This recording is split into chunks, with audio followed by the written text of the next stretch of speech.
त्या फेसबुकला मी पोस्ट टाकली होती, मांडी घालून बसले.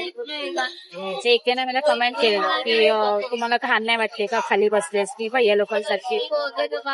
तर एकदा माझ्यासारखे खूप प्रचंड बायका आहेत त्यांना सीट वगैरे भेटत नाही. आणि महत्वाचं म्हणजे मांडी घालून जी बसल्याचं जे स्कूल आहे ना, ते खाली वरची सीटवर सुद्धा नाही. बरोबर ना. आणि खूप अशा बायका येतो त्यांना म्हणजे पूर्ण दिवस थकलेल्या असतात, सकाळी सुद्धा घरचे कामं करून संध्याकाळी सुद्धा कामावर पूर्ण अक्षरशः. तर थोडीशी जागा जरी भेटली नाही त्यांना इथे बसायला तरी बरं. खूप जणी बसतात, असं मी एकटीच नाही.